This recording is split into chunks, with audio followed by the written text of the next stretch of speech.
Matt, our tech guy, our producer extraordinaire, is brimming with 2018 confidence by printing out a Wikipedia page and About a movie highlighting. made in 1998. Yeah, baby. I mean, I'd seen this as a kid, but watching it again as an adult, I was like, what's going on? It was great. Well, Oh, wait, are we in this now? I'm not sure. Joel likes now we're to... just riffing. right. Welcome to the 20-year-old movie podcast. Hey. The only movie podcast hosted by two 20-year-olds. I am joking on every loser, Joel, the Motor City Motor Mouth, right. Walkowski, and joining me, as always, is my co-host, Matt, straight off the cuff, Anderson, with the information from Wikipedia at your fingertips. and I'm excited on this episode of the 20-year-old movie podcast. We've had a lot of great comedians on. We've played some basketball. We've had a little bit of fun, but you know, when you asked me to take over this podcast with you, I said, yeah, I'll do it, but I want it to be like more of a real film discussion. So we're joined today by my good friend Evan Davis. Hey, Joel. Welcome. And what It's been a while. What makes him so special as a guest today, Joel? Well, I think Evan, I've always had a soft spot in my heart for him, but he's also just Weird. he's part of the New York film community. When I was, yeah. like when we were first friends, you worked at a film forum the entire time. Yeah. I know you've worked with a lot of great directors, and you have just an insight into the stories behind filmmaking, and you can talk about like the stories of the film as well. Yeah, I can do all of that. Triple threat. I'm quite gifted. Our best experience was Evan. Like he's kind of he's a shooter, you know. Like this guy's confident in any situation. Yeah. So Most of 'em. he got an Oscar party invite to the New York Film Critic official Oscar party. There's only one. My friend Keith Ulick is a great film critic. He writes for Variety, Time Out New York, Hollywood Reporter, a bunch of places. He always throws an Oscar party at his brownstone in Prospect Park, and this was 6 years ago because The Help was nominated for Best Picture. The Help was nominated. And I thought, we'd only known each other a few months, and I decided how great would it be if Joel came to this Oscar party. Oh, shit. And he brought a friend of his, Paul Myers, nice memory, visiting from California, and you didn't show up in traditional kind of like dinner party garb, did you? No, we came. We came to the official New York Film Critic Oscar party dressed as The Help. No. Yeah. No. They were wearing aprons. They were carrying wooden kitchen spoons. No. They were a huge hit. Everybody loved them.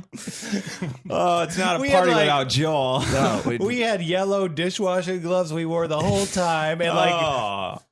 and like, I hadn't thought about that night in some time. Boy, that made my year. and Oh you know my what? God. Like, I think as far as like Oscar nominated movies, I think The Help was kind of like a racist embarrassment along the lines of Crash. And the New York 100%. film critics knew it. Yeah. But every time someone talked about, The Help is so embarrassing, Paul and I would turn around and be like, did someone say The Help?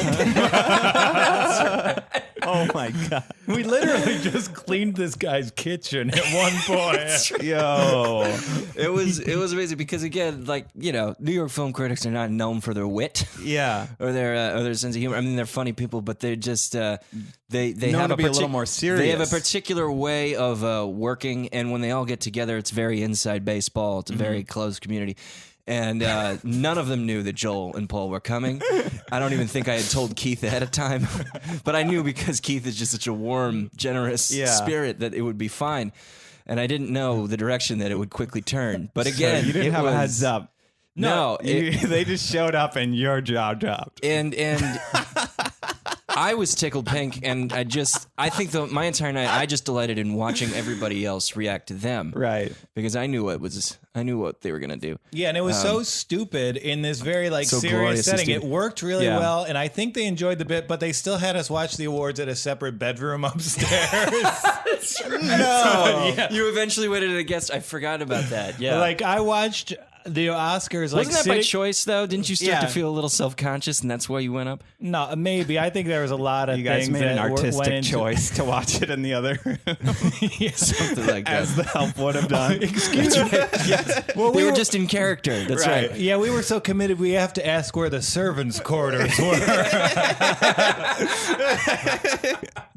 No, I don't feel comfortable watching in the main house. Yeah, and there was such a weird awards because that was the year the artist won, and yeah, the help was not. And there's just a bunch of bad movies, I think, and but incidentally, one of them, I believe, was The Tree of Life, directed by Mr. Terrence Malick. Oh yeah, which I haven't seen. And let's bring the people in. I asked Evan, what movie from 1998 do you want to talk about? I gave you two choices. Yeah, what was it? I went with The Thin Red Line. You went with The Thin Red Line. The other one was a kind of an obscure Taiwanese movie that I'm sure. What's it called? Would have been great clickbait on iTunes for this episode.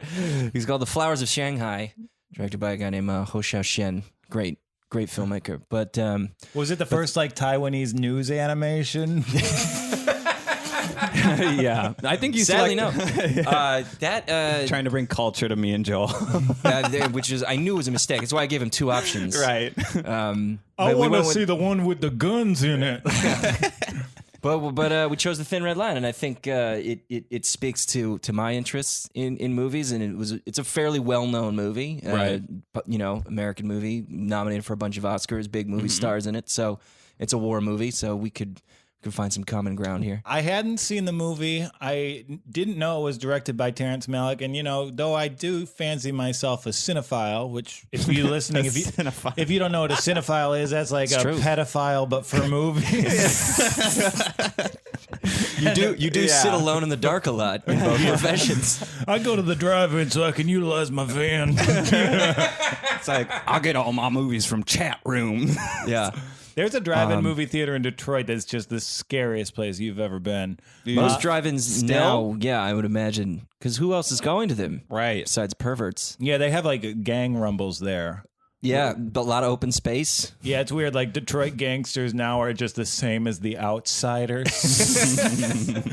But yeah, we watched The Thin Red Line, and I don't know anything about Terrence Malick, to be perfectly honest. I hope I learned some in this hour. Same. But I assume this would be just like, I'm sure it's a lot I can like drop the knowledge on you. I'm sure it's a lot like Enemy at the Gates. Oh, shut the. Pretty close. Pretty close. Well, it was compared a lot at the time to Saving Private Ryan because that's another. Right. They're both movies about World War II. They both came out about the same time. Same time. And were both nominated for Best Picture. Saving Private Ryan's obviously the more well-known and more popular. And which one was released first? This says it's a Christmas release I date. think they were both in December of that year. Yeah, they were so kind they're of strategically timed. Yeah, at that time, there was the period in the 80s and the 90s when, and if you wanted to be nominated for Oscars, you released your movie in December. Because of recency bias, people would just be fresh in people's heads. That's done less so now, but Yeah, a little bit. And it strikes me as like, I don't see this movie doing well right out of the gates because being excited to see this movie isn't the way to watch this movie. no, it's not. And I think people were confused by it when it came out because, and what's interesting, Quite a few confusing things in the movie. If I recall, it was a hit. Like it actually got made for a fairly low budget considering what it is. 52 million. Yeah, that sounds right. And then and I think it made a profit. Like, a pretty solid profit. So, 98 million box office. So it did better than I think maybe people remember. And it was it was released by 20th Century Fox. It's got George Clooney in it. It's got Nick Nolte, John Travolta. Yeah. But it was a very young Adrian Brody, Woody Harrelson, Sean Penn. Like it's got a lot of big cast members in it. It's got John Travolta, Jared Leto. Right. There's so many names, and like the best actor in the film I'd never seen before. He's just one like that guy. Yeah. El Tor, Greek last name. He was wonderful. How do you say this guy's name? Jim Caviezel. Caviezel. Wow. A solid B+ lister, I think. In the early aughts, he played Jesus in The Passion of the Christ. He played Jesus, but this was also kind of like He's a little Jesus-y in this movie he's too. very Jesus-y, and like again, just back to the release date, like it being a war film, like every Oscar movie. and like being excited to see this. Like, I don't know about you guys, but I feel like whether or not I like a movie, it depends as much on my mood as it does about like the movie that comes out. Sure. Yeah, sure. And it's got a lot of battle scenes in it, but it is not your traditional shoot 'em up war picture that kind of gets the blood flowing in the way that war movies can. And this is probably like our 12th movie we've done together, man. I think this is the first truly great film that we've covered. Yeah, but we've had a lot of good, fun slapsticks, and This is great with a capital G. Exactly. Right. Yeah, it's very big. But this one, it's great in the sense that like it doesn't give anything to the viewer. It's quiet, it's reflective, and you need to just kind of sit there in total relaxation and enter this world. Right. So for those who don't know, Terrence Malick, he's a very interesting guy, and he grew up son of a Texas oil baron in Texas, and I believe he studied in France for a while when he was a young man. He's a very different kind of pedigree than a lot of filmmakers who came around in the 70s. I think before The Thin Red Line came out, he was grouped in with the Scorseses and the Altmans and the Spielbergs and people in that generation in the 1970s, because he made two movies called Badlands and Days of Heaven that are extraordinary and beautiful and very contemplative too, but they're not Taxi Driver. They're not even movies like, MASH or Nashville or any of the movies or The Godfather. They're much quieter. They're much more reflective than that. And that's what the tone felt like in this movie. Yeah, and he after Badlands got made, there's a couple of movies that have come out more recently. We mentioned The Tree of Life, and also he made this documentary called The Voyage of Time a couple of years ago that were versions of those projects I think he had been wanting to make for a really long time. And it was never someone who was very interested in like being part of the Hollywood machine. So he moved to Paris for 20 years and just kind of lived off of his inheritance and got married. And then these two producers show up and basically over the course of like 7 or 8 years or something, like they just throw like $2 million at him to write a script. Yeah. They didn't know what was going to come of it. And, they were, the stories are actually kind of nuts about how like perfectly he exploited Hollywood. Yeah. Because nothing about him suggests that he would be somebody that studios would want to work with, that like big name, like A-list actors would want to work with, and yet they keep showing up. And he's made several movies since The Thin Red Line that fit the tone of The Thin Red Line, but are even more abstract or even stranger, and yet still he gets Brad Pitt to show up, he gets Michael Fassbender to show up, Ryan Gosling, like all these Christian Bale, all these people, and he still gets studios to give him money. Ben Affleck and like he is utterly unique, I think, in terms of the way that Hollywood functions. But also the story is just, and the way he makes his film is so highfalutin and sophisticated. If it's for you to delve into that territory without embarrassing yourself completely, it's very difficult to do. And he has embarrassed himself lately. I think the last like 3 movies he's made are pretty insufferable. There are some critics who disagree. What are those? They're called let's see, The Knight of Cups. A movie you did with Christian Bale. I hope that's just a beer pong movie. Knight. Oh boy, yeah. It is I.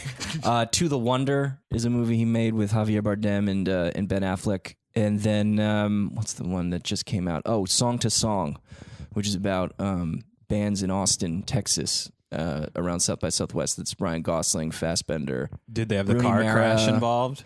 There's is there a car crash in that? I don't remember. It's you it's remember so terrible. that tragedy at South by Southwest, whatever?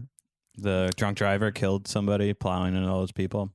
No, I don't think Terrence Malick filmed that. Okay. I'm sorry. I meant, was it about? Yeah, no, it wasn't about that. Okay. So yeah, it's a great point though that you make, because the Thin Red Line. So the background of the Thin Red Line, it's based on a novel by James Jones, who served in the Pacific Theater of World War II in Japan and in the South Pacific. The novel is the same name. James Jones initially became well known because he wrote a book called From Here to Eternity, which was made into an extremely popular movie in the 50s with like Burt Lancaster and Frank Sinatra and Montgomery Clift. Yeah, and that's what like the casting of that's what The Godfather took off. Yeah, so there's that famous scene, couple of scenes at the beginning of The Godfather where, the singer, I don't remember the singer's name in The Godfather. Johnny Fontaine. Johnny Fontaine, yeah. He's trying to make a comeback and trying to get back into movies, and the producers are pressuring him into doing this, that, and the other. And so the horse that ends up in the bed it's all about how Sinatra kind of used his mob connections to get into From Here to Eternity in 1953. So The Thin Red Line was kind of written as like this spiritual sequel. It's about the Battle of Guadalcanal, which takes place about 8 or 9 months after Pearl Harbor.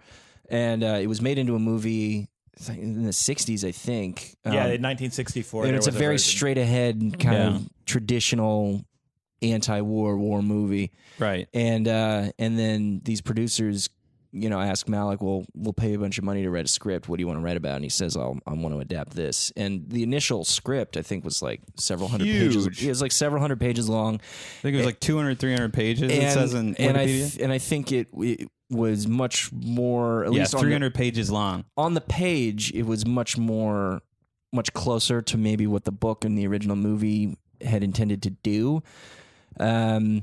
And again, it's funny to talk about it without really focusing on what Badlands and Days of Heaven were, because they were kind of these lyrical, poetic movies, but I think that they had a little bit more traditional narrative foothold, which that even kind of undersells what they do. But as he was shooting The Thin Red Line, he would just go off with his cameraman, John Toll, and they would just shoot birds for an hour. Yeah. In Australia and in the South Pacific, and they'd go shoot the light dappling through the leaves on the trees, and they wouldn't even pay attention to the actors.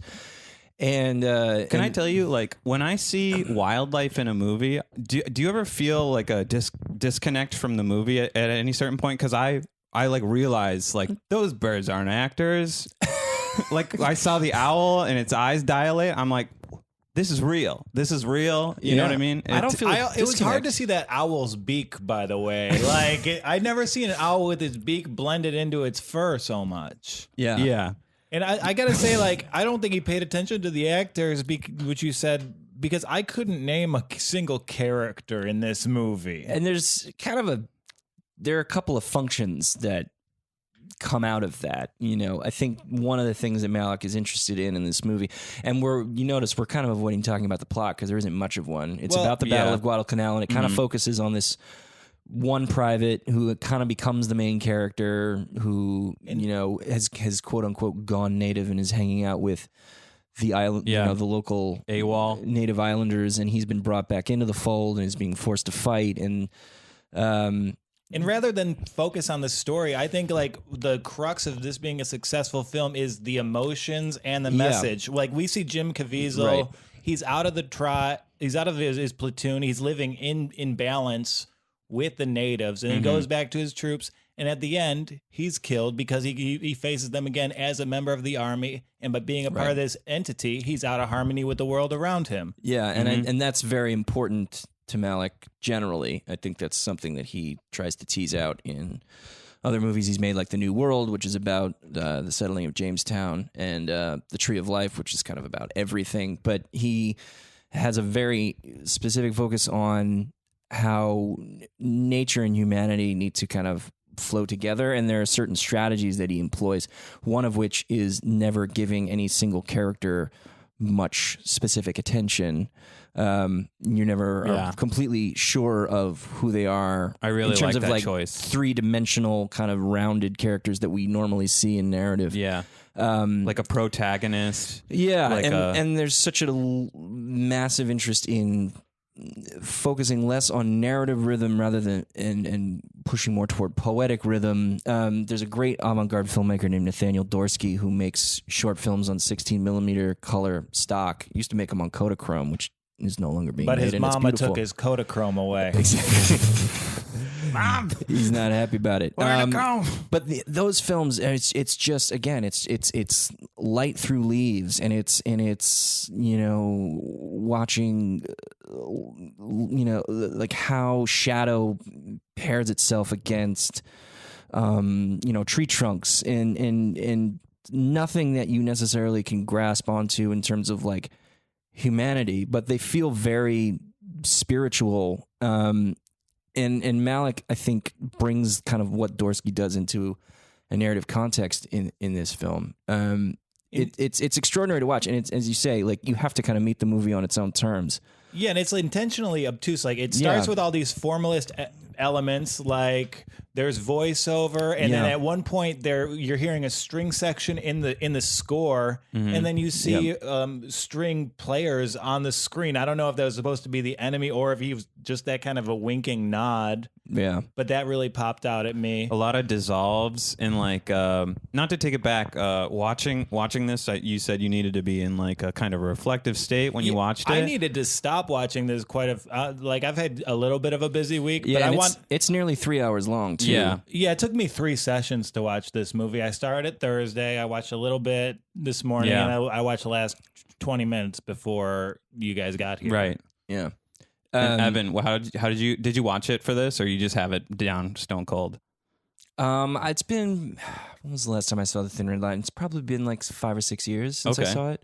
Yeah. Okay. So I didn't do anything refresh. I watched didn't it see the whole thing. with Shelby. We went out on a date. We saw the new Amy Schumer movie, and that's a hell of a pairing. Right, I know. That That's a movie and double this feature. I Feel Pretty, and then it was really funny. By the way, check it out. I'm not going to. I watched this movie at 9:30, and Shelby got too high. I don't know if I'm allowed to say A that. hell of a movie to watch Stone too. And Good Lord. She's like afraid of like, violence on television and stuff. So like I had to pause it and like talk her down, and she just eventually went to sleep. So like I had a lot of interruptions too, but those are like even the violence isn't violence. There's like the scariest part of this movie is the scene before the violence breaks out. The guys see the like mutilated corpse in the forest, and then there's a scene of the two guys walking through the field, and it's just so much tension, and the way that is built, and so quiet. Yeah, that is just like a masterclass in like suspense without score, just cutting and like having two actors out there in the forest. I gotta say, whoever the location scout on this film had the best job in the world. So it's very interesting how that all got put together, because they wanted to shoot at Guadalcanal itself, but it was a little tricky. I think they got like some location shots there, but then they've got Queensland, Australia. Yeah, they shot most of it in Australia and maybe a little bit in New Zealand as well. It says the Daintree Rainforest and on Bramstone Beach.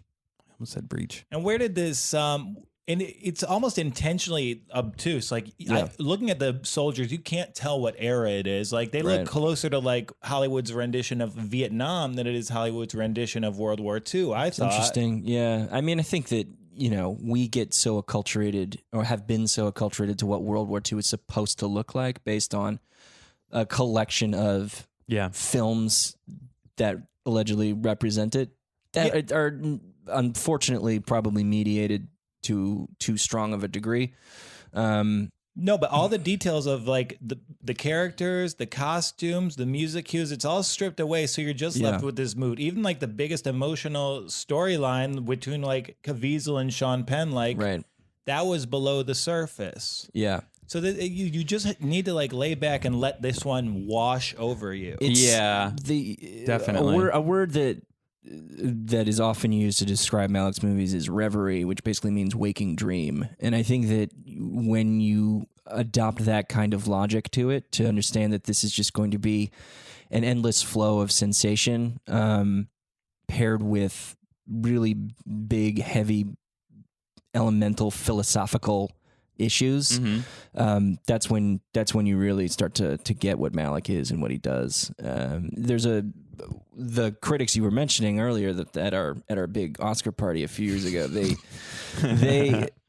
I ran with those guys for a long time, and there was kind of a taste culture that developed around them that they kind of called, I turned to call it neo-impressionism, which there were a few filmmakers that kind of fell into that, in that, Michael Mann, Claire Denis, Wong Kar-wai, David Lynch, and Malick was definitely a part of that too. It's interesting that you say Michael Mann. I wouldn't piece that together, but yeah.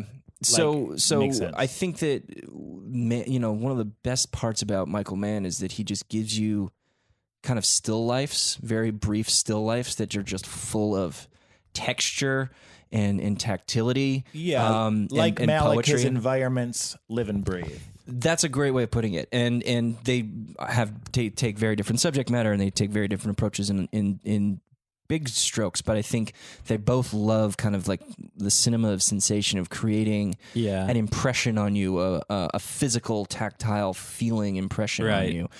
And that comes from ignoring the actors, and like that's the whole I don't give a fuck about anyone around me attitude. And it's just so bizarre cool. because when they were making this movie, I mean, everybody was falling over themselves to be in it, and they end up getting a lot of big players in it, and then all of a sudden, George Clooney and John Travolta each have about 30 seconds of screen time or something like that. Each have like 3 lines, and they're like still first build too. Exactly, and Woody Harrelson has a slightly more substantial part, but he's not a major figure. And then the most famous one is Adrian Brody, who, you know, when he walked into the preview screening, thought he was one of the stars of the film. Yeah, and then he's reduced, I think, to like 5 minutes of screen time. I have his it quote feels here. it feels even shorter than that. I think he was on the screen a lot, but he just didn't have a lot of lines. doesn't He's say just anything. emoting. But you know what? Yeah. A lot of guys in this film are just emoting. Yeah, totally. Yeah, he was reduced to 2 lines, and he was quoted saying, "I was so focused and professional, I gave everything to it, and then to not receive anything, ... in terms of witnessing my own work, oof, he's so mad." Yeah, and one of the few I think that ended up holding a grudge because, you know, Sean Penn worked with him again on the Tree of Life, and he continued to cast stars. I mean, The New World was the next film that he made in 2005, and that's got Colin Farrell and Christian Bale in it. But is there something off with Adrian Brody? Is there Because you something saw else? him, he hit an absolute home run in The Pianist, so I do think that talent level is there. And his follow-up to The Pianist was a Diet Coke commercial. Well, that's a whole Also other, well received. There's a whole other conversation to be had about what people do immediately after winning the Best Actor Oscar, because there's like a long tradition of guys just selling their souls for rock and roll. Yeah, it's almost easier to win it as an actress because there's such a clear route to take after you win your... But even so, like Brie Larson won a couple of years ago, and the next movie she did was that King Kong remake. Yeah. Yeah, you cash in on the Oscar. All I You could get think that- of is like Daniel Day just being super serious. Yeah, but he also makes a movie every 5 years. So not anymore, baby. Yeah, all done. we'll see. I went to Adrian Brody's art show once. Don't fill in the gaps. I just want that to linger. That image. This big lumbering buffoon from Detroit. I was in Miami for Art Basel, and I only saw one show at Art Basel, and it was Adrian Brody. Me and my homie. How was it? It was terrible. It was That does just sum up the art world in a nutshell. yeah. It's like we gotta go see it. It's kind of like how Screech sells out stand-up shows around the country. Dustin Diamond. Yeah. Right. But it was just like paintings of guns with the text "fuck Brody," "kill Brody" all across it. Oh my God. Everything was kidding me. about him. Sure. He's pretty terrible. He did a really bad Brando as Don Corleone impression in that latest season of Peaky Blinders. Oh, yeah. Not very good in that. I enjoy Tom Hardy in that show. Yeah, but we're getting sidetracked here. Oh. Unless that's what happens. I don't know. This is the my most first time on the show. on-topic podcast we've ever had so far. It's amazing. So I have trouble watching that show. I have trouble watching period pieces and movies with accents. So Okay. and it's hard for me. What's that about? Yeah. Well, it's just hard for me to let go and relax enough to watch something. What do you have against dialect coaches? Well, you can't gamble on Peaky Blinders, so I'll just watch a playoff game. So it's fine. Didn't realize you'd become that much of a degenerate. Oh, absolutely. Yeah, I Joel don't. Wachowski, the professional gambler. Well, I don't drink anymore, so I gotta have my vices. That's true. That's I true. gotta be reckless and irresponsible. I almost got in some trouble. I was down like $400 to my bookie, and I was like, man, I need to win this back. So I was like, you know what? Warriors are gonna cover game 3. It'll be fine. And then Popovich's wife dies. And so you got nervous? yeah, I got worried. Like, man, the team's gonna Did you rally stick with around. You feel like a real sack of shit when you're like, I hope they don't rally around that dead guy, that dead wife, and give him a win. Did you stick with your initial gut? Did you bet it? I'm back in the clear, baby. Oh, good for close. you. Well, anyone breaking your other knee. Yeah. But it's funny you talk about like accents. You can't like lock into a movie with accents or with elaborate costumes. The fact that there are so many celebrities in this movie for 30 seconds and you don't know their names, that was like a common complaint at the time, that it was so distracting to all of a sudden see John Travolta talking to Nick Nolte on a bow of a boat for half a moment, and then seeing George Clooney like basically like if I recall, so George Clooney is like the new commanding officer of this unit, and they're all standing in this field and he's giving a speech, and the scene kind of like dissolves into him giving the speech, and then like 45 seconds later it dissolves out of him giving the speech, and that's it. And it's George Clooney at like Top build. at the height of his sexiest man alive powers. And it's 45 seconds, and there's voiceover narration of someone else running over it. Right. But so that's a whole other thing about Malick, and that has been there from the very beginning, is how he employs voiceover. So voiceover, It kind of reminds me of South Park, and when they had George Clooney be the dog. They're like, Slightly. yeah, you can be in it. No, that's Jay Leno, I think. That was the dog. I'll look in it those up. early. I don't know, but you got to do 20 push-ups. I'll for do that. it. If I'm wrong, I'll do it on the air. Well, voiceover is often used as a crutch to try and like get a bunch of expository information. Yeah, I into do the that. movie. I do that script reading job for Slam Dance. Yeah. And like I just read scripts, and like every other one, you have to give them feedback. It's just like, yeah, cut the voiceover. You don't need it. There's that great Twitter meme of Usain Bolt looking at the camera as he crosses the finish line for his last gold medal at the Olympics a couple of years ago, and like the caption is like, "Record screech." You might be wondering how I got into this situation. And that's like that's like the typical way you like use a voiceover in a movie, but that's not what Malick does at all. He uses different voices, competing voices, fragmented voices that all kind of like overlap and create their own thematic texture, that are either going off on philosophical flights of fancy or they're commenting on the action, but it's never expository, and it's never hard-boiled in that like film noir way that we often also recognize voiceovers to be. It's completely something different. It's so textural in the same way that the images can be textural. To use George Clooney as like a transition period to show that war goes on. Yeah. I thought that was like a great choice. Pretty ballsy. And also, if you have all these Hollywood megastars shuffling in, and it doesn't matter who they are, that reinforces the primary storyline of Caviezel, it not mattering who he is. Exactly. Yeah. When And you like, can reduce George Clooney to that. With a lot of films, you see them like very much beat the story, and like you can tell it's been controlled like from pre-production to post-production, like with a very heavy hand. And you can kind of see the same thing with Malick in this movie with tone. Yeah. So like it's so specific, like the cutting away to the fauna, the like rambling, kind of absurdist like voiceover at times, like. It just kind of hits you a little bit at a time, so it's almost like an orchestra. It's so well put on. Totally, and I think he found that in the editing room. I think the initial rough cut you mentioned off mic, it was like 5 hours or something. Yeah, that seems about right, and that was before even Malick stepped in. Yeah, to really start working. months of editing, and you can see why.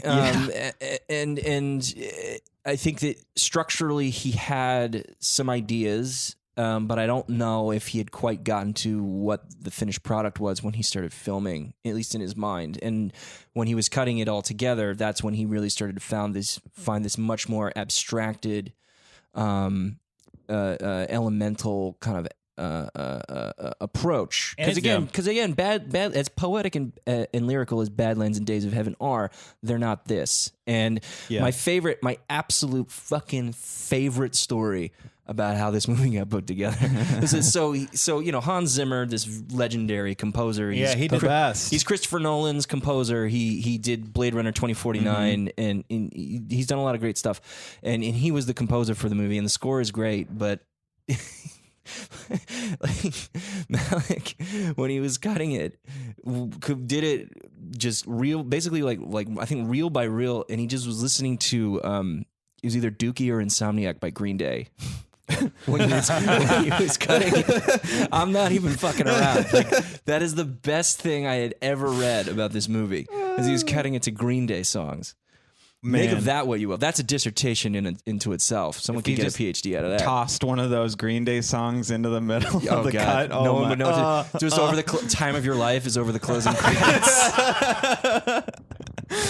Perfect. And it sucks that he's such a... This movie's about a high school graduation the whole time. It sucks that Malick has so much integrity as an artist, because there could be some awesome product placement with this movie. Yeah, like, sure. Why not watch The Thin Red Line with some thin red vines?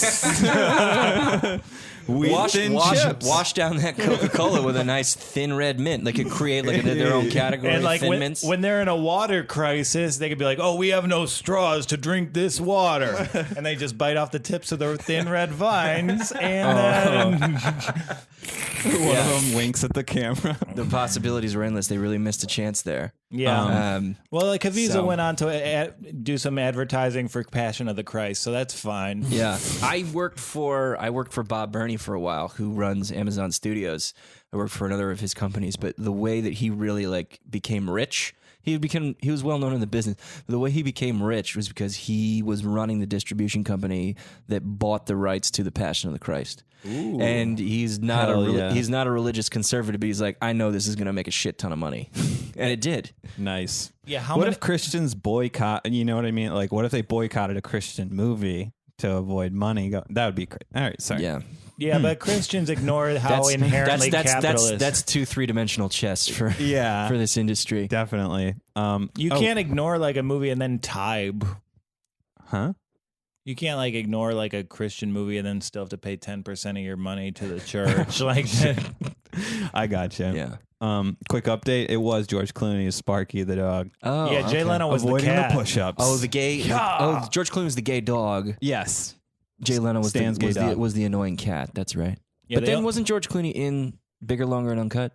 Like as a full voice character? I think they might have. Like that was like very early seasons. They're like, yeah, you can be in it, and they just let him bark as a dog, which is kind of funny. Yeah. This was his game. Yeah, I mean the South Park guys, they're the same level of genius as Malick, so they use George Clooney the same way. Like it doesn't matter who George Clooney is. We're going to this universe here. So this is the second masterpiece we've covered so far. It would not surprise me if Trey Parker and Matt Stone were big Terrence Malick fans. I could see that being the case. Mm-hmm.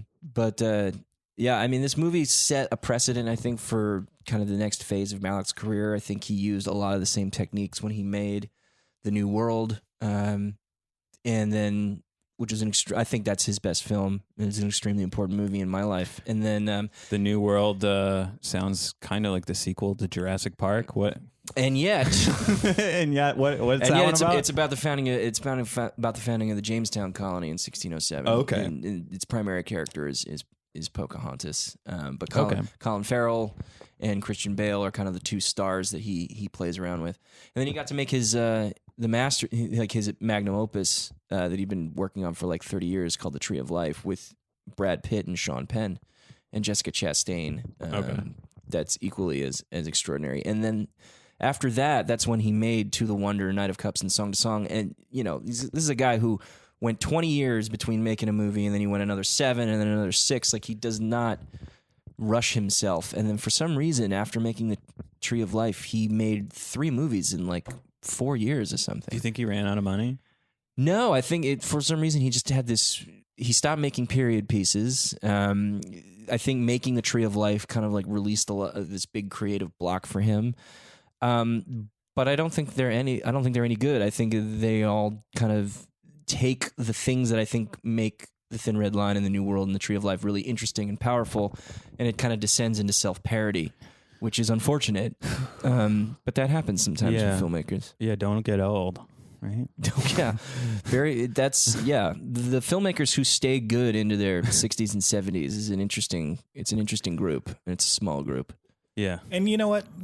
People, they can come back around, you know, like before Woody Allen was blackballed, like he came full circle, and he had a run of like great movies in the 2010s. I disagree. I'm not a big fan of any of those, like Midnight in Paris, Vicky Cristina, Manhattan.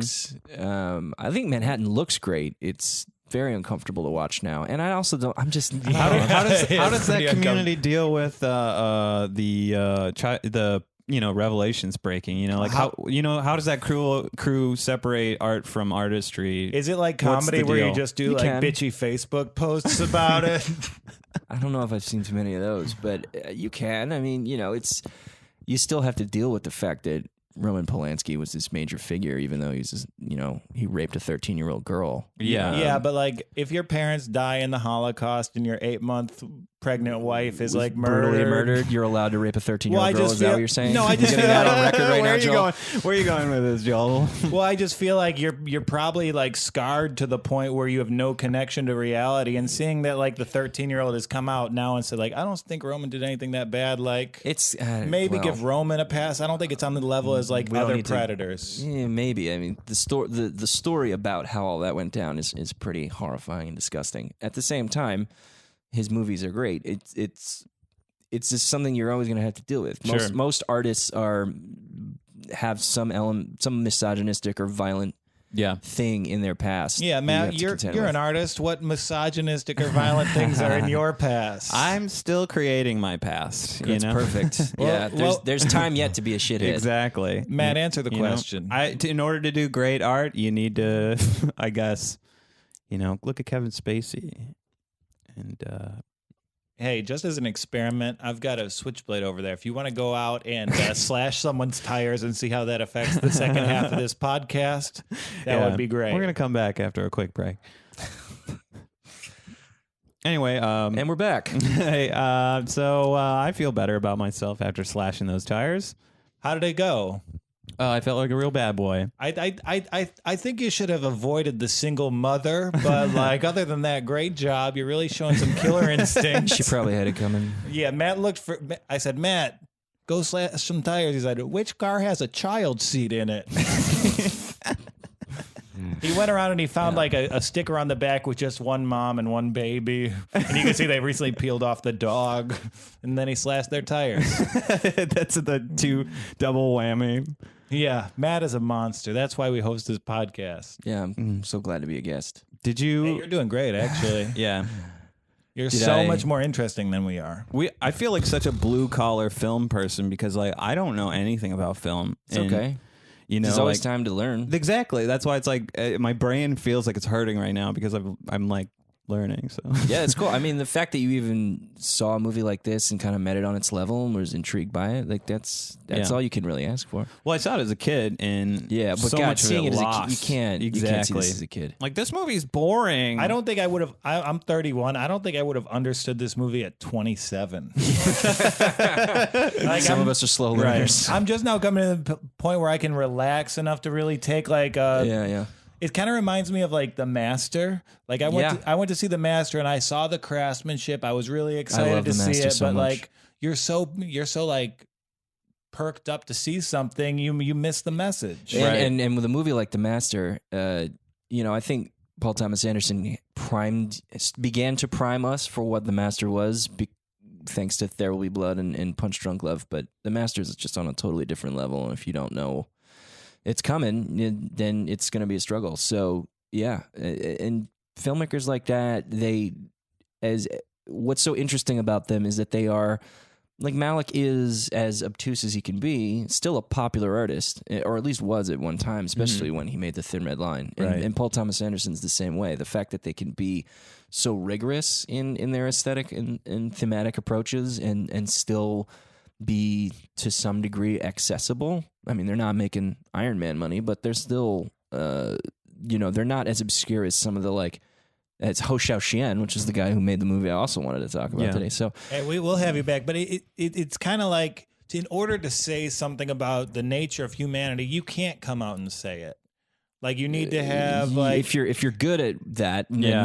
no, you don't. You don't say it. like this movie explicitly. This movie had so much to say and didn't say any of it. Like the Right. biggest Yeah. scene- You would have thought the voiceovers would be saying it. Exactly, But and it's they like don't. not those scenes. Like the voiceovers are like bridges to like a realization that's like completely silent. And like in this movie, like Nick Nolte, I thought he was the most distinct character. Like he was kind of he like and Caviezel would be the two nominees for a protagonist if this movie has one, and it doesn't really. Yeah. Nolte kind of seemed to me like someone took a character from the average war film and dropped it into it. Yeah, that's an interesting observation. Because like he's all about the agenda. It starts Yeah. out he's talking about the mission at hand, and then Right. he's all about like rewarding his John Cusack out of all of a sudden. Oh, that's right. I Right. forgot about John Man, Cusack. I had to rewatch that segment multiple times because Yeah. John Cusack shows up and he's being rewarded, and like I didn't Right. see what happened that he would even be rewarded. Right. Well, it's just like the other commander was kind of a pussy, but like they were getting chewed out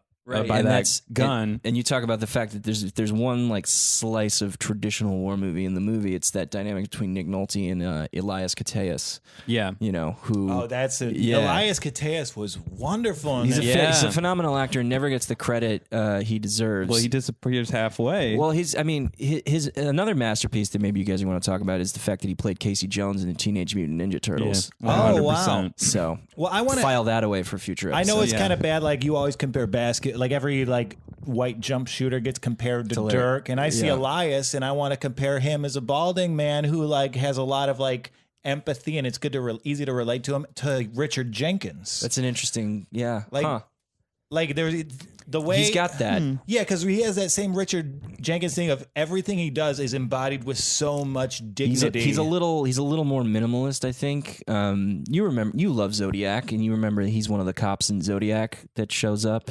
Oh, Elias is. Elias Ooh. Koteas, yeah. Oh, I couldn't Yeah, quite so place long it. since Sergeant I've seen Mullinex that. from the Vallejo PD, who works with And Mark that- Ruffalo and the guy from ER, whose name I can't remember. Yeah. Oh, Anthony Edwards, yeah. No, Yeah. but that's kind of similar to this movie too, because I was Right. so excited to see Zodiac. I'm a serial Yeah. killer buff. I And visited it's the. not your usual serial killer movie. and it's like Right. the first time you see that movie, it's fine. The third time you see that movie, it's the best movie Better. you've ever seen. It's a Better great way to put it because I every think time. I saw it like 6 times in the theaters over the course of like 4 or 5 months, and I remember thinking that exact thing. Yeah, I was at some film class in USC, and I got in a fight with my girlfriend. But she's like, you know what? I know you really want to see this movie. Come to this advanced screening, and I was so stoked, and Yeah. it just didn't hit for me. Yeah, and then you go back to it, and you're like, "Oh wow!" Man, this movie's a lot better when I'm not mad at my girlfriend. And now it's probably my favorite movie. Yeah. Yeah, and Can we pause real fast? yeah, I just want to protect this file. Boop, boop, boop, boop, boop. How do you want to come back in, Joel? we're gonna talk about how the movie was received. Well, I have a question for Matt, actually. Sure. And I want you to answer this honestly, not really a joking question. Seeing this movie, how does this make you reflect on your military service? Ooh. Because I mean, when ex-service guys see war movies, they often have Right. strong opinions one way or the And other, or a third sure. way. And seeing this, it's almost like the presence of the military radicalizes the natives in this movie. If you look at how they're portrayed in the beginning, first third, and the last third. Yeah. Sure. Well, to speak to that effect of what you just said, like I was on the base on Okinawa in the Air Force, so I'm familiar with like base protests. They would protest outside our gate, because of Marines had raped, some 14-year-old girl or something when I was there. I didn't even know Roman Polanski served. Ooh, too soon. You were in the Polish army? So, I'm I'm familiar with not being liked. We Yeah, should have the put general- a roof on this submarine. Yeah. Weird. The general anti-imperialist feeling Yeah. that locals have But to American military they presence. do like you out there too because you Yeah, sure. are propping up the entire economy, Right. on Okinawa. But when they talked about the Air Force in this movie, it was in a Dear John, or actually Dear Jack letter, where she had fallen in love Oh, with that's somebody right, yeah. else. And it was this voiceover of this guy losing his wife. And, it ends so powerfully with her saying, like, I know I don't deserve this, but please help me love you, or please help me leave you, my friend of all these years. And I was just like, oh, that hurts Yeah. so bad. But at least she's leaving for a guy in the Air Force. Did that happen? Oh my god, intra-branch tension is. Yeah. I find that to be so fucking hilarious. Yo, fuck the Marines. Dog. yeah, right, Anyway, right. They all think you're pussies. right. I've got several jokes about it. Yeah. They call us Chair Force. Yeah. No, my dad used to catch a lot of shit in Vietnam about that. Yeah. But it's at the end of the day, it's not like real. It just comes from a place of like, they wish they had the same amenities, you Right. know, and it's Yeah. Who has the best amenities? the Air Force, Yeah. followed by the Navy, followed by the Army, followed by the Marines. Yeah, Army and the and then Marines the always Coast get the Guard short is end. before the Navy. Coast Guard's pretty cool too. Coast Guard's got good. What amenities does the Coast Guard have? It's just They don't face chiller. bullets. Much chiller. You Yeah. know, you're on these boats off the coast, and you're like, "Hey, get out of here, you fucking goobs!" Yeah. you know, defending the coast. You rascals. yeah, Is our So, coast ever even under threat? You know, Generally. I'm not aware of their mission. You know, it's important. We could ask Jim Tews. He was in the Coast Guard, but Yeah, what, you just make Cuban defectors turn around? Point this raft the other way, mister. just the nicest, customer service. You pointed out that Dear Jack, did that happen to you? No, when you were in but service? it happened in basic training, and it was very common in basic training. To you or to to people to in your guys, flight, you know, because it's just like it's such a radical change in your life, and it's Right. like, you have 3 months to catch a change in 60 people's lives, so it happened to one or two people every so often, and the training instructors knew So that, sad. so they would joke about it, and they'd been so desensitized to it that it just became this thing. It was like, you know. Yeah, but when you submit to become part of like a military operation, you're giving up your individualism, and like it just shows that You he don't has no realize that, control. though. Yeah, you don't realize most it. of the time you're making a rash decision. It's like a tattoo. You know, like Yeah. you're in the South, you're poor, you can change your situation immediately by signing this contract. And that is why most people get tattoos. They're in the South. They're poor. You change the situation immediately. If I had a people can think I'm scorpion so on my cool. bicep, I would be. It's also why, I mean, you see just how Yeah. exploitative recruitment operations can often be. Yeah. Because of that. Oh, yeah. Yeah, I almost joined at one point. How hilarious would that have been? That would have been terrible. I would be in a military prison right now. I'm sure of it. I hate authority so much. Yeah. I have a pretty good recruitment story. After basic, they let you go home to where you're from to help your recruiter, you know, as like a part of a program, you know, so you just get time in Yeah. between basic training at home. And it's like a nice, like an easement into like active duty, right? Mm-hmm. So I was home on this recruitment duty, and I like helped my friend in the Marines who was also home on recruitment duty at the same time, and he brought me in to their recruitment as like a potential recruit, you know, just so he you would. were the plant. Yeah, Uh-huh. I was a plant for him, and this Marine fucking recruiter who was like I think he was like E5. He got so fucking pissed when he found what's out. E5?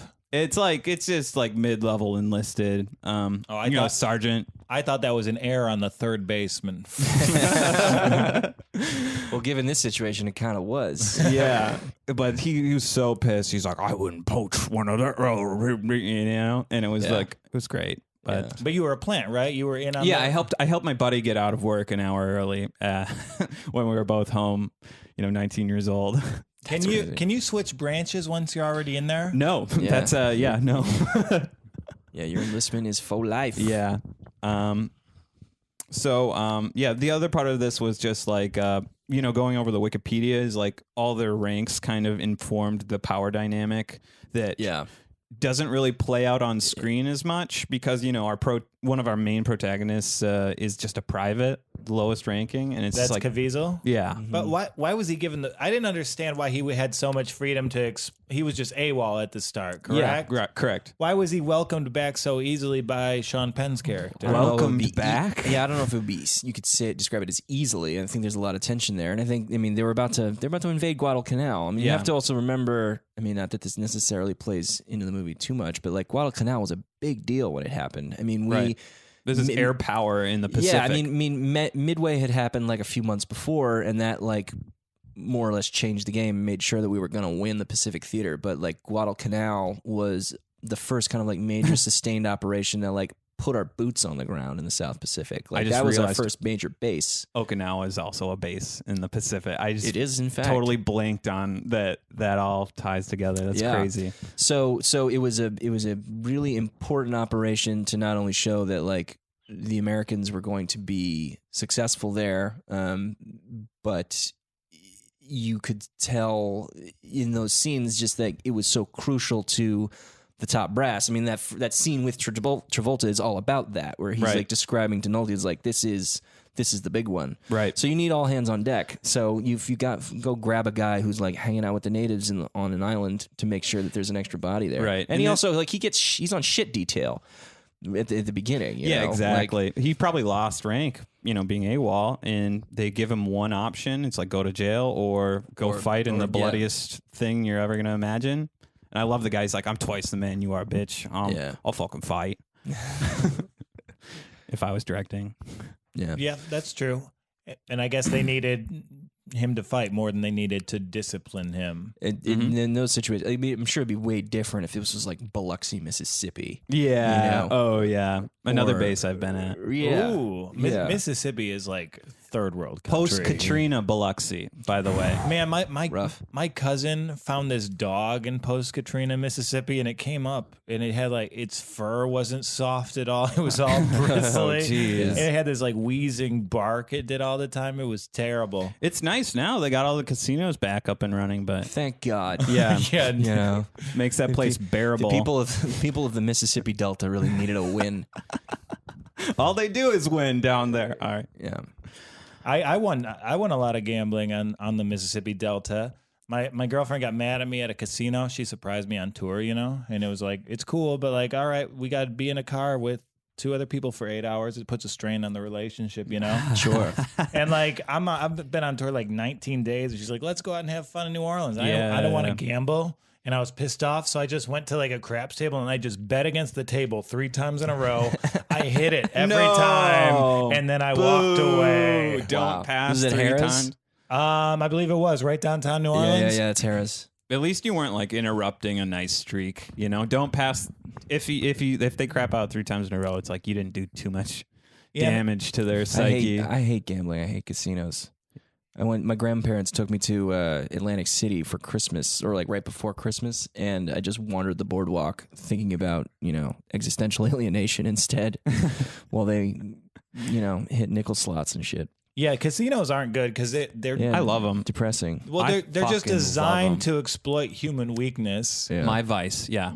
And probably one of the worst things I've ever done is I took mushrooms, and then I went with my sister and we went to the casino in downtown Detroit. And all these Boy, I bet that's a barrel of laughs. Oh my God. I boy. think this was Christmas Eve. We went to the casino just to look at the turds who were there. It was just Gross. a bunch. You can just smell the sadness seeping out of the walls. Yeah, you leave. I bet back at that time they're still smoking a lot in the casino, so you leave everyone drenched in had smoke. an oxygen tank. Yeah, of course. They had oxygen tanks, and hockey jerseys were required to enter that place. Yeah. They're so sad. I mean, your grandparents sound like awesome people. I love They're 15 line slots, 9 line slots. I've won thousands of dollars before on those. Good Lord. Whoa. I know. What'd you do with the money? I lost it all in 15 line slots. Again. How long did it take to lose all that money in slots? I was 18 years old before I joined the military. I won $1,100 one night on Men in Black, 15 line slots. And then I lost it the next day. $1,000 into 15 line slots, max credits. I used to try and do a bit about when I went with my uncle to a casino in Jackpot, Nevada, which is literally, it's a casino only, you look in the parking lot and it's just all Idaho license plates because the casino is literally just on the other side of the state line. So it's literally just a place for people from Idaho to drive in and get their fix. And it sounds like it was incorporated to be an Idaho casino town. Yeah, Just one of those highway casinos. It's small. Yeah, and it has a whole room of penny slots, which felt like the saddest thing on the planet. I love them. The only way that I could see the light in your eyes as you talk about it. They have to have a high mini that game I get off of. If they don't have a mini game, if it's just the numbers, I don't fuck with that. But if it has a mini game, there's Slotsky, there's Turkey Shoot, there's these are specific 15 line slots games, but I'm so addicted. Is this, by the way, what your audience comes to hear? The tangents? The tangents. Well, we are so far afield now. Well, no, we have some serious. mix. Can I just go back and say that this town on the Idaho border, the only way Jackpot, Nevada. The only way it could appeal more to Idaho residents is if it was called Jack Potato. That's why people listen to this. Flip this table. It's a nice table. I don't think you can flip this without moving some benches around. I You guess guys not. didn't see it, but Joel dabbed after that. After that fucking joke. Kids are dabbing a lot. You know what a good casino game is? I played the craps, but What a great stand-up transition segue, by the way. Kids are dabbing a lot. We're talking about casinos. You thought you got it by us. Put that on But Evan television. got you. Yeah, I used to do a segue. It was like a lot of comedians have segues in their act, but I used to work at Trader Joe's. That was one of Anyway. that was one of my first jokes. So yeah, what were the other ranks? That's what we're talking about here. Yeah.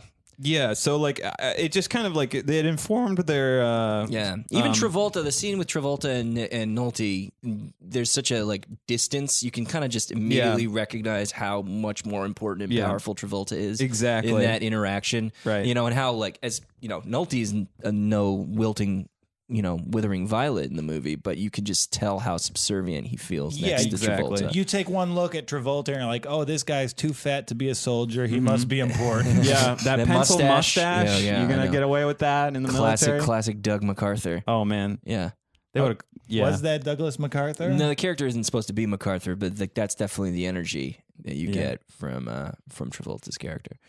Yeah, Okay, so Sean Penn, he was like what, middle management? it's like a sergeant. yeah. First sergeant. Yeah, middle management. And then- enlisted And- still. and he just again like there is that like middle management bitterness. Yeah. the way that he approaches Caviezel in that interrogation scene in the bottom of the boat. yeah. Yeah, And I really loved how Nick Nolte's his speech to Captain, Staros. How do you say his name? Oh, Elias Koteas. Yeah, Elias yeah, Koteas. Right. I loved how he was like, this is your war immediately out of school. Like, I haven't had my war. And like, what are you Yeah. willing to pay in lives? And I was just like, Yeah. this guy's fucking awesome.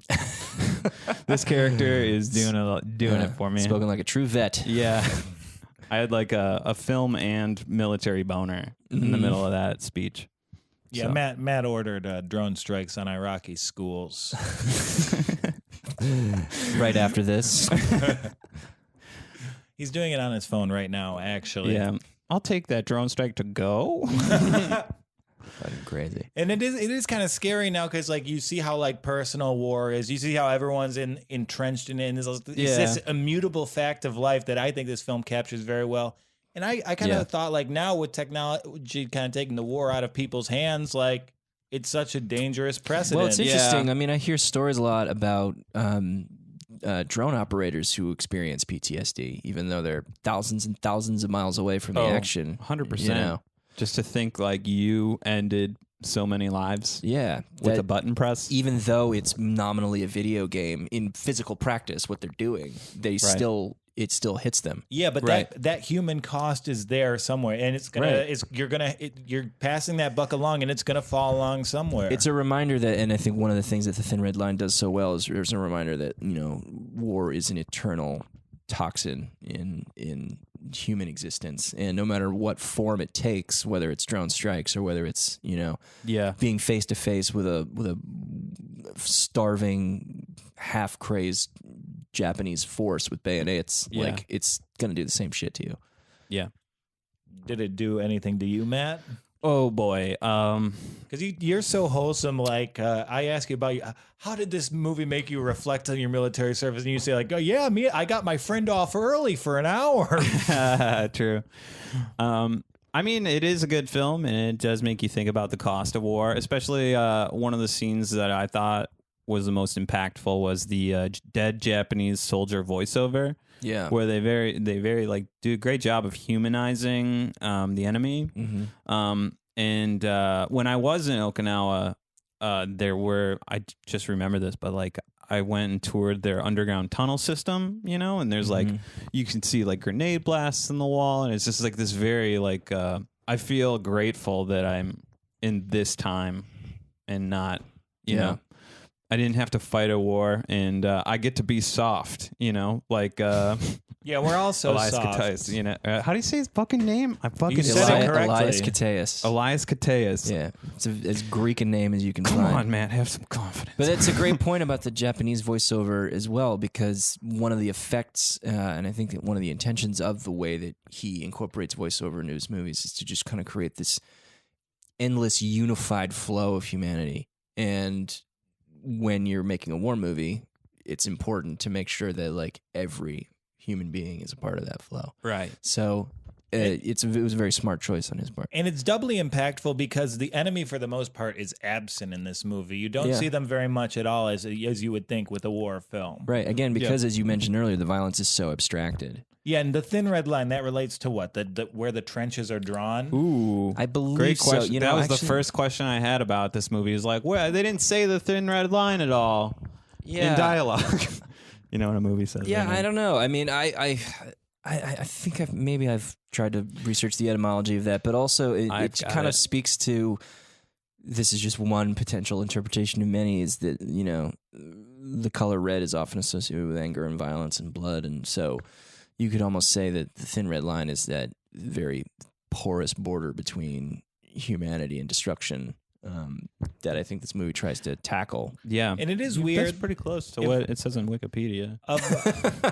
I mean, like that was like your interpretation or your strike at it was. Yeah, my spin seems valid. Yeah, very valid. And I know this movie is like very highly praised. Scorsese said it was the second best film of the 90s. 90s. What was first? He says it's his second favorite. Baby's Day Out. Scorsese. He just really Baby loved when Joe Montana was at the height of his powers. Scorsese, that's an interesting list. Number one was whatever he was on the most cocaine for. I remember when that list came out, I was, I think, like 14 or 15. And obviously, like when you're a movie nerd like me, specifically someone who had an interest in academic film studies and film criticism, you know, Roger Ebert is often your gateway in. Yeah. And that list Scorsese made was with, was a special episode of At the movies, not too long after Gene Siskel had died, and they were going back and forth about their favorite movies of the decade. And you know, Ebert's an interesting and kind of complicated figure. I have a lot of ambivalence about him as a critic and as a thinker. And I actually think he said something about the thin red line, like he's just like, there's no rhythm in this movie. And it's fuck you! And I was like, there's so much rhythm. You Roger, just don't understand what kind of rhythm it is. But Scorsese's list is interesting. So he said the Thin Red Line was number 2, and then he put on this movie that's actually from the 80s. It wouldn't have held up to your rule where we go by like official like festival premiere date. There's a movie made in 1986 by this mainland Chinese director named Tian Zhuangzhuang called Horse Thief, which is an unbelievable movie. And I never would have known about it had it not been for that list. But actually is a very kind of like abstract and lyrical and poetic movie, very much like The Thin Red Line, not quite the same in story and subject matter. But it's a fascinating movie. And I think that Scorsese, you know, who is, I think, known in the popular imagination as someone who makes tough guy movies, violent movies, like action movies, is a very like sensitive and tender filmmaker in a lot of ways. I think Raging Bull is a movie that is nothing but that. And I think my favorite moments in Taxi Driver are those. And I think that he's very interested in filmmakers who want to try and tap into something as elegant as The Thin Red Line is. So I remember when that list came out and only knowing The Thin Red Line like as the other World War II movie from 1998, right. Having not seen it, and I wouldn't have gotten it being that young. It made me remember that like a few years later, it's like, oh, I should actually like go back to that and check it out. Yeah. And he was right. I mean, it's extraordinary. And there were a lot of factors that worked against this movie aging well. It came out the same year as Saving Private Ryan, like a tremendously accessible war film, a war film made for the everyman to like relate to their grandparents, and also significantly less budget too. Yeah, but that's also because all the actors took dramatic pay cuts because they wanted to work with Terrence Malick. Yeah. And also, like, just back to the etymology, like, Terrence Malick is a film director favored by intellectuals, and it's a movie called The Thin Red Line. Then again, there's Errol Morris, a director favored by intellectuals, who's released The Thin Blue Line. Yeah. And, like, that kind of mushes them together from, like, the peripheral vision. I guess that's true. It'd be hard. I mean, maybe I'm just because of the kind of person I am, I would never mix those two films up. Well, one's an But- indictment of the military, one's an indictment of the police, and they're both released by like very highbrow directors. Yeah. I mean, I don't know. The Thin Red Line's probably going to be more well known among the general populace, but that's just again a product of its creation. Yeah, but the Thin Blue Line's like one of the more impactful documentaries. Oh, at least God, from a I mean, legal I wish it point. was Don't get just me a wrong. war parody movie. Like Hot Airplane on Hot Guadalcanal. Shots. you guys Hot ever- Shots Part 2. Did you guys ever see the Saving Private Ryan porn parody, Shaving Ryan's Privates? I never saw it, but I remember that. That was like the classic. most famous porn parody name. That might be true. When I Yeah. found out that was real, I was like, wow, they're cashing in. Taking it to the next Yeah. level. It's either that or Edward Penis Hands. The two on the nose. Yeah, does Two he on the have nose, like that two one. dildo hands in Yeah. that? Yeah. Oh my! Or wait, they're all of his fingers all are his dildos. fingers are dildos, yeah, yeah. Shut the fuck up. Watch it sometime. Does he finger 10 women at once? That I don't remember. Oh, that'd be I don't fucking think that great. that's possible from just a human flexibility point of view. Or space. Come on, it's like you're playing a piano and your hands are like really hitting a chord. You yeah, know? but you would need to find you'd need to find at least 4 women with no legs. Yikes! I need 4 amputee women to take a dildo. Why? Yeah. I'm paying homage to Tim Burton. yeah, I'm sure the dark web can find this for us. yeah. I think it will. It's just tonight. I have no plans this Yeah. Saturday. It's like Chapter 33 and fucking Trapped in the Closet with R. Kelly. Oh God. Have you ever seen that? Yeah.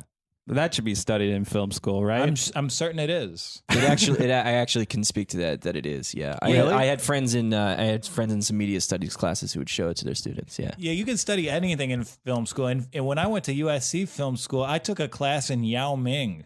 Is that an independent study? No, this professor, Todd Boyd, the notorious PhD, he had a sports and media class, and half of the curriculum was about how we perceived Yao Ming. That's Wow. actually, yeah, that's a pretty standard thing because It's a cultural. it's a cultural hotspot for that issue. time, how yeah. are minorities represented in Western media? Yeah, and it's also Early like 2000s basketball, like the only Chinese basketball player. well, he's also someone who was bred to be a basketball player Quite too, literally. because the country wanted a better basketball program. They made their 2 best basketball players have a child. Yeah.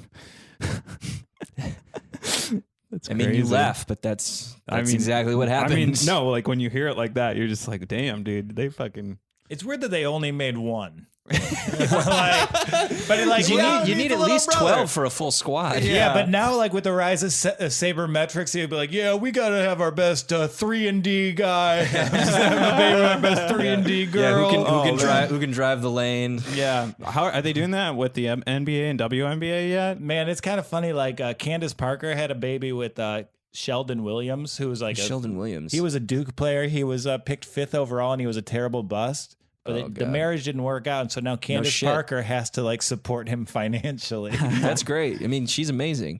Jeez. Yeah, she dunked. Can you do that, Matt? I'm working on it. I need to buy those little tippy top, my, balls in my feet shoes. What are those called? Balls in your feet shoes. Air soles. Jump no, soles. They force you to basically walk on your tiptoes. Oh. High heels. Yeah, that's what I'm. Didn't Candace Parker just retire? Yeah, she's think been out of maybe the a year game ago? a little bit. Yeah, like a year or two ago. Yeah, she's passed the torch. It's funny to Yeah, think she's about legendary. Kevin Durant training in high heels to increase his vertical. Kevin Durant's the man. Hell yeah, he's about to go off, huh? Yeah, I think so. He's gonna do good.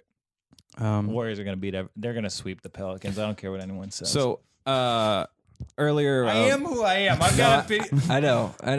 I'm gonna bring it back to the movie. So earlier we were talking about the Thin Red Line. According to Wikipedia, Yeah, we've been talking about it for about 50 minutes now. Yeah, it was nominally the subject of this episode. I meant like what the it phrase. means, the Okay. phrase, Oh. guys. Don't jump my bones here. That if I was Native Just not get American, into I it. Yeah, don't try to fuck me on air. Jump my bone. Okay, anyway. edit that out. Got it. A quote from Jones's So much of this book. is getting cut. Oh, we cut it down like 50%. Yeah. We've released like a tight 45. It is like We a Terrence record like Malick our- film. Yeah. We take 5 hours and we reduce it Dude, to can 3.5. Can Yeah. we make this like a Terrence Malick podcast? Like just like I'll be making a point, then like cut to some birds chirping. Mother. That'd be fun. Yeah, I think the thing about this is babbling brook. Mother, I feel you. But yeah, it's Moving just a within quote me. from this book, right? So they discover the thin red line divides the sane from the mad and the living from the dead. The thin red line of heroes. There you go. So, Yeah, used ironically, right. I think. I So just- there it Yeah, is. there are no heroes in this movie. None. There is no heroic actions that come to point. Yeah, and it's interesting that it's about Guadalcanal and not like Iwo Jima or Midway. War. Battles that like kicked everything off or kind of wrapped everything up. It Yeah. was just the next step. Yeah, and this is like very much a grunt work operation, and they told the story of the grunts. Like Yeah. they're just out there without any tether to their reality. Right. All my characters kind of got muddled up. Who was the badass who charged the bunker at the top? Oh, and that then redheaded guy. and he's like the one that like Just a ran guy. away and jumped over the rock. He Yeah, was- I know he had red hair, and my girlfriend walked in and said, "Who's that?" that was crazy. I felt like he was the biggest badass in that film. Him or Yeah, but he Multi. also like Yeah. he was also the biggest badass, but he was also the only one who showed trepidation when they first got into battle. Yeah, that's true. So like He went through some shit.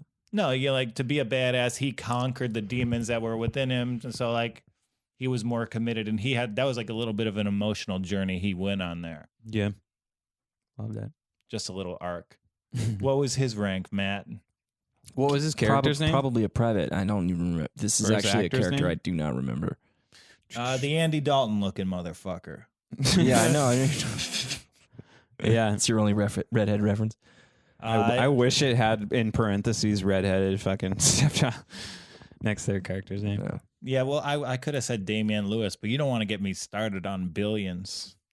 You a fan? Oh, I'm a big fan. Okay. That's Kevin Durant's favorite show, too. That doesn't surprise me. Yeah, me and Kevin Durant have a lot in common. We have lower body Yeah, injuries. yeah. Did you tell him that when you went to Oklahoma City? Yeah. No, well, he's in Golden State. I did. You guys should start your own that's right, Facebook he went show. to the- I did talk. I had a nice chat with Carmelo Anthony. Oh, yeah? Everyone was heckling Carmelo, and they were you're like, saying- "You suck, Melo. Go back to New York." And I was just like, "I live in New York." And he's like, "Really? What part?"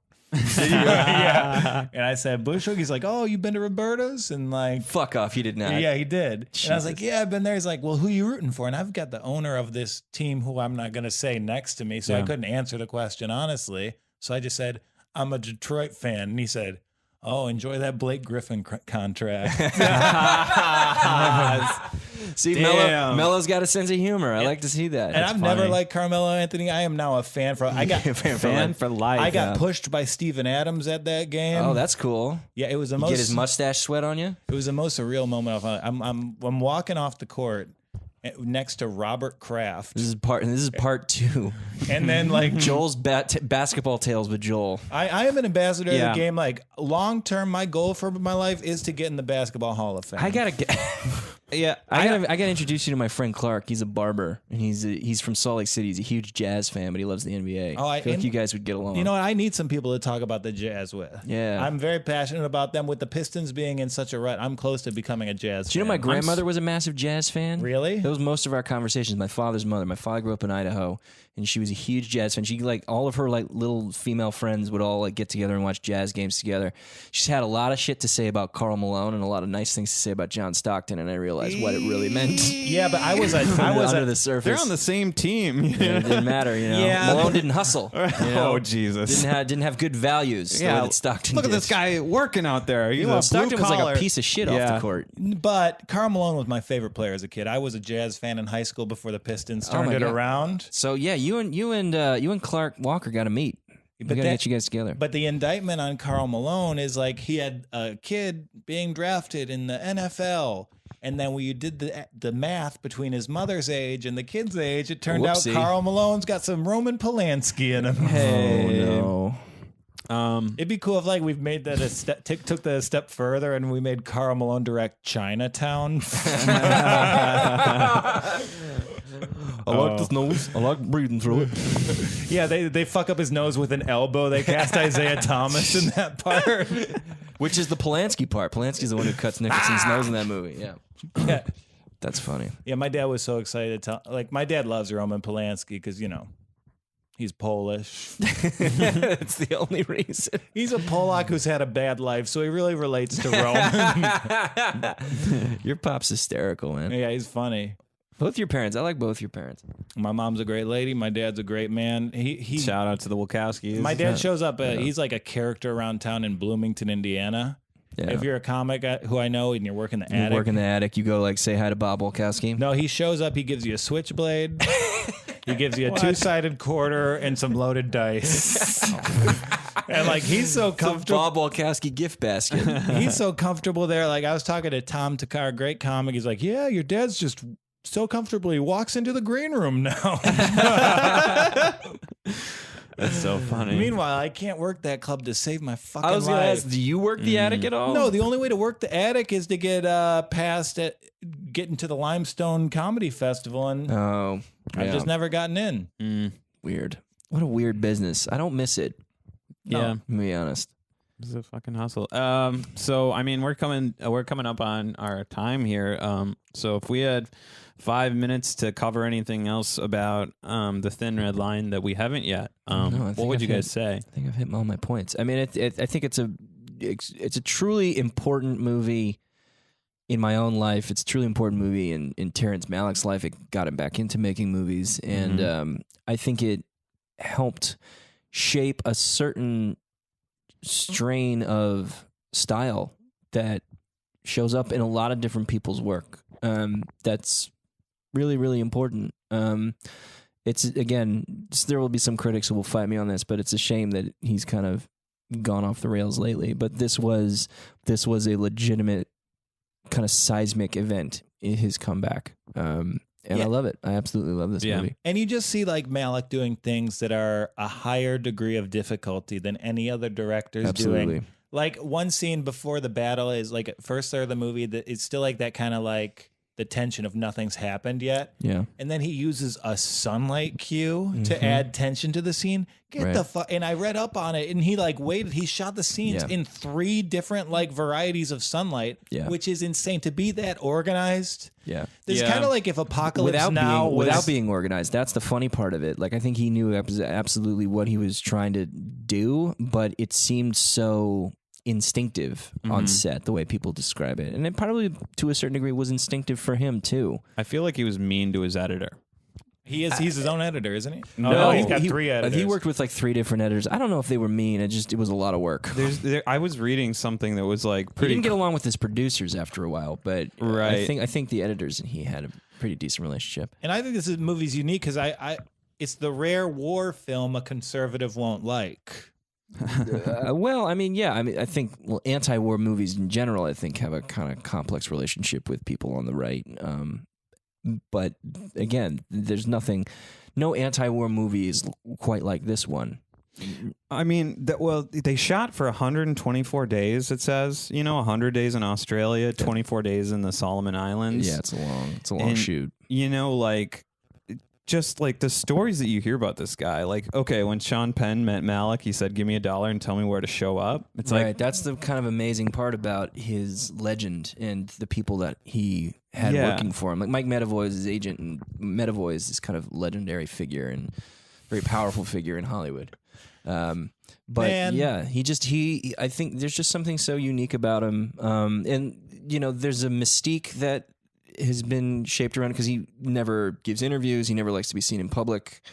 It's very difficult to like see a photograph of him. Oh, here's this thing I was reading. Editor Leslie Jones was on location for 5 months, rarely saw Malick, and she was left to her own devices. And that she came back with a 5-hour first cut and spent 7 months editing it. Right. So that's why I feel like he was like mean. Yeah. It's like, here's the footage and just dumps it on her desk. Yeah. And she's got to cut that. There's some editors that like view that as just a really fun and exciting challenge. My best friend's an editor, and he loves to just have as much freedom as he can. This isn't an Adobe though. This is like Panavision. This is like film. Well, that time, people were already starting to move toward digital intermediates and doing digital nonlinear platforms. Oh, they for their editing. ingest it and then they have it. I mean, what you do is it's a process by which you digitally scan the negative from the dailies, and then that gets uploaded onto a big old server that you use. to edit with a software program. So, and that's what's so funny about like kind of the last, film as a projection or an exhibition tool pretty much disappears in 2010. And almost all theaters by that point switched to digital projection. But for 20 years, there was some kind of digital element going into every movie, or just about every movie. No one was cutting on a flatbed. They weren't actually like cutting the celluloid. I gotcha. They were scanning it and then loading it into it into a computer. And then after the editing and the color correction and the timing and the sounds was all done, then you would go back and like reprint it onto a master positive with the original on 35 millimeter celluloid. So, and with a film like this, and with a film like The New World or The Tree of Life, again, because there's just so much footage and it's so unusually constructed, you kind of need to be able to like have a digital nonlinear platform just to be able to pull it off in 7 months rather than 2 years or 3 years. So yeah, because there's no way they shot like must have been such a crossover. Like they're not shooting the battle scenes and the bird footage on the same day. Like you gotta it's like built into the schedule. Like we've got this guy's death scene. Yeah. Well, maybe not with the battle stuff, but again, like I said earlier, like Malick would in the middle of shooting something else just decide to like take a camera and go film birds or film leaves or whatever he was interested in. Yeah, so, I would have loved to watch him direct this movie. I would love to watch him direct any movie, to be honest. I mean, the process is, again, he tries to keep it as obscure as he can, but the work that results is just, it's unlike anything else. It's just the work of someone who's immensely comfortable when they're making this movie. He's not afraid to try things or go places. This really is like it's like a master class in directing. Like I loved this movie, even though I couldn't tell you anything about it. I think Malick would be happy to hear you say that. The one thing that rankled me is I saw a producer on this movie. His name was Grant Hill, and he's not the Grant Hill. Damn, but. Think about editor Leslie wouldn't it have been Jones. amazing if Grant Hill, like at the peak of his playing career, just decided I'm going to be a producer for like obscure, like exiled Hollywood filmmakers. That would have been something. Leslie Jones is the editor. Yeah, this is Leslie Jones's first job. Before she got me to do what? We're the director.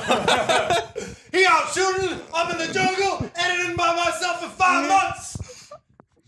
But anyway, this other Grant Hill, he's being reported as being inducted to the NBA Hall of Fame. Yeah. So he accomplished my goal. What a rat. That's too bad. Well, when the girl calls, yeah, you're gonna wrap this up. Yeah. So, do you have any final thoughts, guys? Man. I just think everybody should go watch The Thin Red Line. If you have any interest in interesting kind of movies, or if you're interested in war movies, go check this movie out. It'll open your mind up. Yeah, no, this movie, it's not like the type of movie I normally love, but I enjoyed it immensely. And check it out, and also read Roger Ebert's autobiography, Life Itself. Wonderful work. That I actually think is the best thing he ever wrote. Oh, yeah, it's awesome to think about, like, him coming to terms with the fact that he caused his own paralysis and being like, you know what, the one thing I really miss is having dinner with friends and sharing my feelings. But I'm actually doing that right now at this moment when I think about it. Some of the best writing in the world about debilitating illness and impending death is the stuff that Ebert wrote in the last like 4 or 5 years. I gotta check that out. I haven't seen that. You know, I have a lot of, again, complex feelings about him as a critic, but that stuff is really impressive. Best autobiography I have ever read.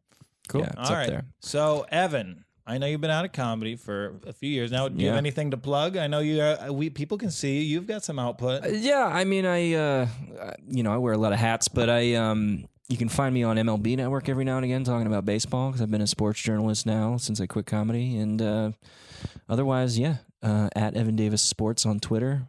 Which, I mean, don't worry about that. It's boring. Check the episode description. We'll link to it. Yeah. Will the Yankees get it together this year? Oh, yeah. Great. Oh, yeah, without a doubt. Are the Twins good this year? They're not bad. I think they're playing a little bit above their heads right now, but they'll be in the wild card hunt down the stretch. The best part of this baseball season is the Tigers are terrible, and they hired Ron Gardenhire, this 75-year-old man, as their like manager. Former Twins manager. But He's great. I know this He's terrible. I know this gay man in Detroit who has a big Ron Gardenhire crush. So he just watches the games and gets really turned on. And this 75-year-old man. They cut to Gardenhire in the dugout. Hey, any Detroiters listening? Whatever floats your boat. Hey, Yeah. Support Alex Bazinovich and go to his show, Sellerman's Comedy. Matt, do you have anything to plug this week? No, just got the other podcast too, the sit down, but I'm just want to say thanks to everybody listening, it's a 20-year-old movie, everything, if you want to follow us on social media. Rate, review, subscribe. Exactly. Thank you. Do Yeah, everything and you're if- supposed to do. If there's anything you want to hear us cover, like Email the suggest us. podcast, God, get in touch. 1988, what a year. Godzilla? We did that. Yeah. You did that? Yeah. Yeah, we did Godzilla 2 weeks ago. I am stoked to do Run Lola Run. What year was City of Lost Children? Was that 98? City of Lost Children was 1995, so Oh, it's too early. I thought Yeah. that was when Delicatessen was released. I'm excited Think about the that's Big Lebowski maybe right. coming up. Yeah, Lebowski's, That's that's a a big fun one. one. from No, but 98. Lebowski, it's almost like so loaded. Like, what can we cover that hasn't been covered? I know. I'm million just times? excited to rewatch it. It's a favorite movie. It's great. We have to have like the right guest for Big Lebowski. Like, I thought we were gonna get Jack because he's Bowling Boy. man, Should try. Or should we try to go for a big guy? Yeah, You got a can you give us our- connection. You got a connection to the Celtics. I wonder if you could Oh, sorry, cut that out. You have You should figure out a way to get to Mookie Betts to talk about the Big Lebowski because he's he's a semi-professional bowler. oh, Like Mookie Betts was in the World Cup of bowling over in the offseason. He threw multiple perfect games or one perfect game, I think. and they don't own one team; they own 10% of all the teams in that city. Right. That's so awesome. figure it out. Yeah, no, we'll have some great guests. When we do American History X, we will have a right. Nazi on the podcast. That's gonna be I'm interesting. Seeing the swastika on the spine of this book. Oh, that's bad. My out of favorite story of context. that, he shot this the classic, Rise and he Fall. shot of like a video interview for some resume he needed, and it was just in the background or something, and then I heard they had to pull it and reshoot it because Great if you'd who gotten wants the a job. Nazi symbol? I did not get the job. Thank you, Comedy Central. Doing 6 rounds of submission materials was really enjoyable. Well, let's I'm glad I'm not in this business anymore. let's end Yeah, it it's on that. truly hell. Fuck comedy, and Guys, thanks for listening. Thanks so much for having me. This is great. Thanks for coming on. Awesome You were episode. great. Thank you, Evan Davis. Thank you, Matt Anderson. And Goodbye. thank you, Joel. Thanks, Joel. Boom.